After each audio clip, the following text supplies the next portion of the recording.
Hey, what's up, guys? It's Sam OG, and it's really early in the morning, and therefore I'm not walking on the track this morning because it's summertime, and there are real oboes that do sleep there at night. And it's a real thing in the summertime in this city, especially those abandoned tracks. There's two kind of tracks in the downtown area. There's the one with the trains where I used to shoot videos, and there's the one abandoned where I'm shooting nowadays. And the one abandoned, I mean, they cover large area, and sometimes they are really quiet, and oboes go there with their tent and or just their sleeping bag, and they sleep there in the summertime. So it's a real thing, and I shot a video in the past where I actually found a hobo camp by the track. So I don't want to go there at that hour. I don't want to get mixed up with these crowds or this crowd.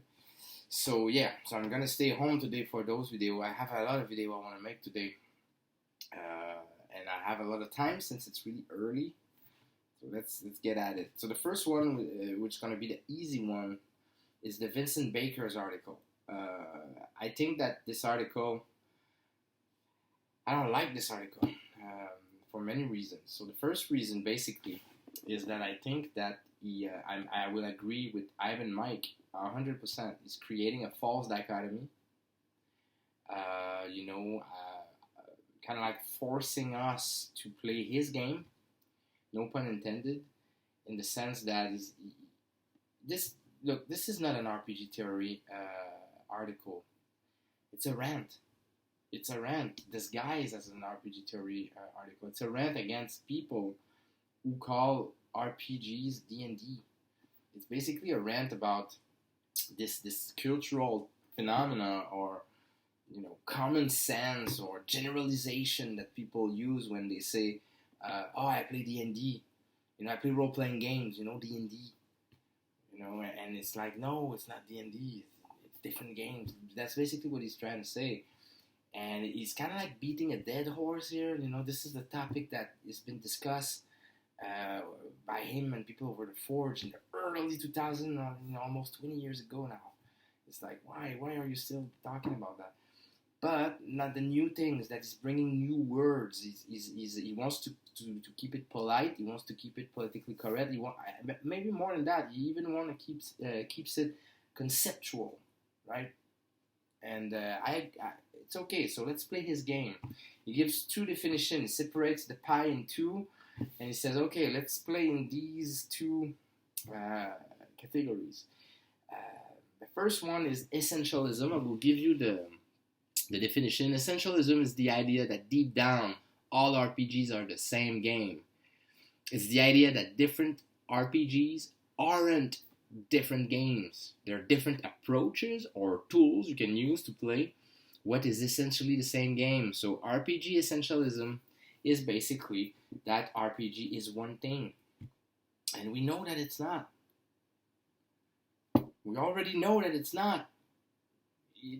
There was an article that I posted in the technical searching way back about the difference between RPG and STG and narrative plays and story games and RPGs and we had that discussion at least us and these guys as well that it's not the case. I mean, for the essentialism, for that definition, I would say that what he's missing when he's cutting corners, so putting him all in the same category and saying, I don't think that that's what he thinks, but that category he created, I don't even think that people think that much. I kind of agree with Moonslinger on that. Was like, who are you talking to, right? Because look, there are games that do the same thing. Pathfinder, D&D 5e is the same game. Basically the same game. You have XPs and HP and D20 and, the same kind of like structure of play. It's the same kind of culture around it as well. So there's not a lot of difference between the two. One game is way more But you can argue that it's not the same, even though it's kind of like the same. You can argue that it's not the same. You know, you have a lot of it. I remember myself. And I don't even think that anymore. But I remember myself a couple of years ago. I was splitting the pie in two. I was like, okay, there are many different games in the indie camp and the traditional ones. It's like it's way more subtle than that.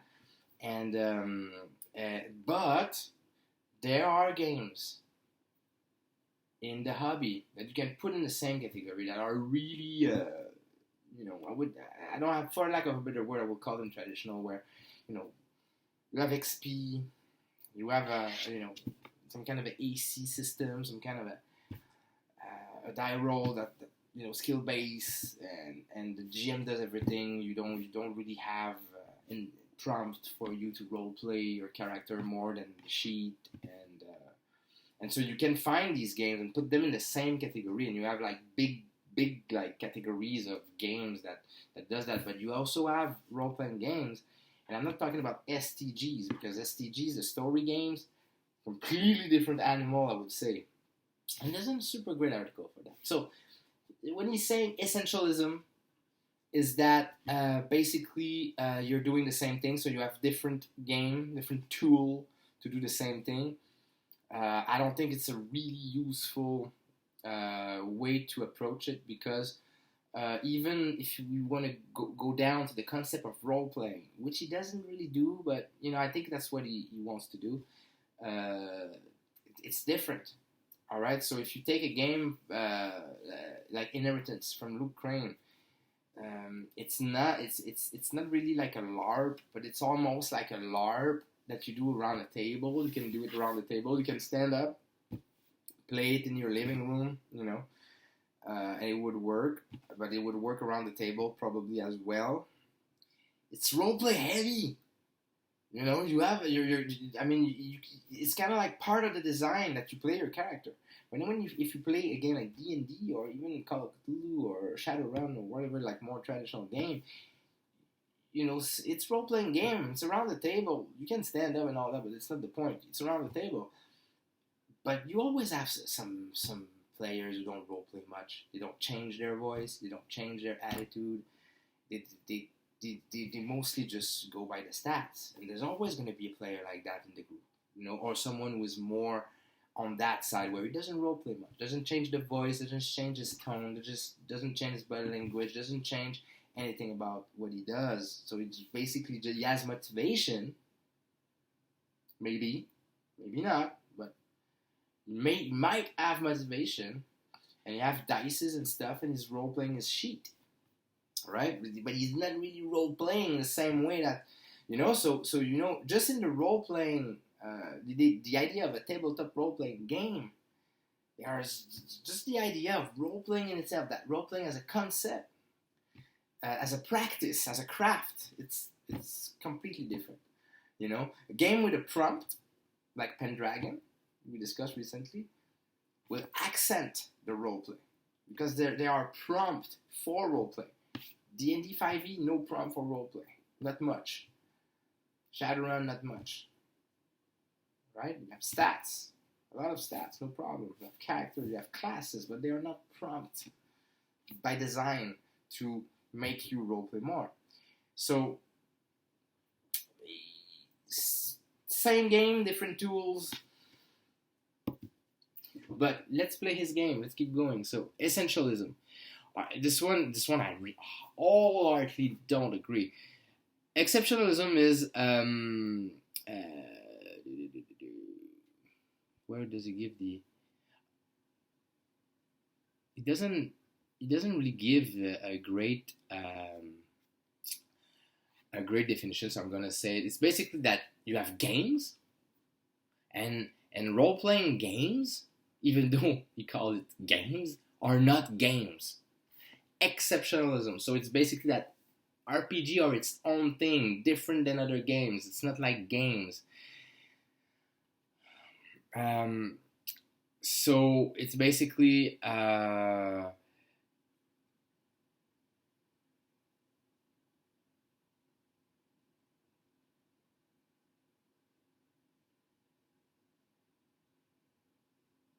he said he said something like, "Your game isn't actually a role playing game. It's only actually a role playing game if it's like D&D in this arbitrary technical way. Stop calling your storytelling exercise role playing game, man. You're so passive aggressive." So RPG essentialism. I'm sorry. It's the idea that deep down RPG fundamentally, unlike all other games, or aren't games at all. That role playing is an activity separate from playing other game, as in unlike other game, or even the G in RPG is misnomer. I've seen once in a while. It's the idea that deep down RPG are fundamentally unlike all other games. I don't agree. All right, it's a game. You're playing a game. It's just that look. There is a point to be made about the fact that when you play a game, you're trying to win. But I don't agree. Okay, so you have games that are world building games. How do you win a world building game? You have video games that are management games. You win by being a good manager of resources, or there are games that you win, chess, you win or you lose, right? So it's not really about winning or losing. It's about an experience of play. If you want to strip down what it is, it's an experience of play. So chess is an experience of play. Civilization on the computer is a simulation, is an experience of play, and D&D is an experience of play, or whatever. Murderous Ghost, like he gives an example about his game, the Vincent Baker or his game, I think. So it's an experience of play. So why would you give that really specific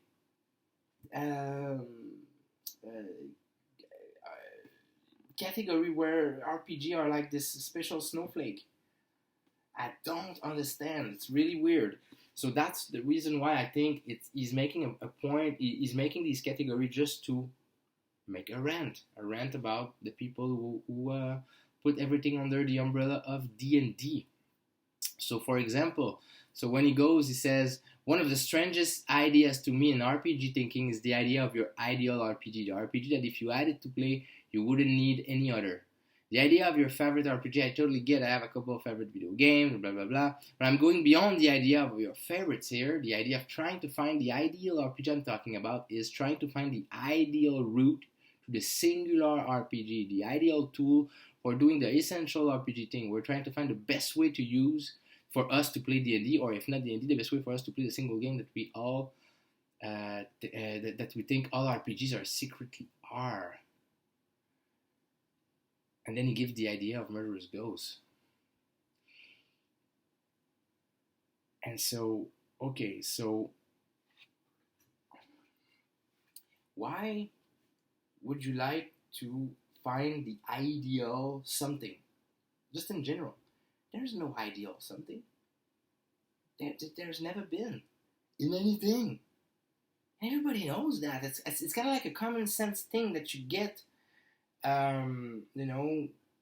where as you grow up, perfection doesn't exist. It's kind of like, for me, it doesn't make sense. So anyway, I'm gonna shut it down here. There's so many things that are wrong with this article, but I'm gonna be mean. I'm gonna be mean here.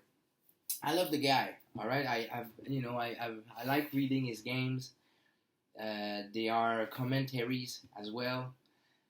But there is something underlying when you listen to his interviews, when you read these articles and everything. Yes, he expresses something. He's trying to express something, this guy. And he expresses his frustration a lot. I feel it. I feel it in his interview, I feel it in his conference, and I feel it in this article. He's frustrated about how people treat the hobby and how this hobby is being portrayed and played and merchandised and culturally, spread. And you can tell because his games are screaming something. All the games that the bakers are doing are amazingly nice and interesting and good because they are designed to do something really specific and really interesting that you're not going to get anywhere else. But that expresses something else in exchange. It's like, hey, it can be something else. And I think that's what he's trying to say here by creating these weird categories to make a point about the cultural phenomena of trying to put them all in the same or trying to figure out the one good game. That's basically how I interpret this article. I think it could have been said otherwise in a way more efficient manners. Because now what people are doing is being caught up in these two categories, trying to debunk them just like I did, and it's kind of a waste of time or energy. I don't know, but it's interesting in and of itself, RPG theory. So that's my take on this Baker article, and I will never use these categories ever. But I agree with him though. I agree with the point that he's trying to portray is that for me, if you want my opinion, they're all games. So D&D, Pathfinder, Shadowrun, they're all games. Some are really alike, even though they are different. They are really alike, but they're all games. You have chess, you have D&D, you have Civilization on the computer. You have Monopoly, you have Clue, you have Mario Brother, Mario Kart, Murderous Ghosts, games. That's for sure. That's for sure. Now you have categories. You can go down with strategy games. You can have role playing games, and I would argue that there are story games that are maybe a kind of RPG games, but they have something different in and of themselves. And I did a video in the past about that. I'm not gonna repeat myself. But yeah, that's more like the way I see it. If you want to create category of games, fine, but it's all game though. It's an experience of play that you have and that you do. There's rules and there's design to structure it. That is not changing from a role-playing game or a game of chess or a video game. So, yeah. All right. Thank you for watching. It's really too long for nothing. Thank you for watching.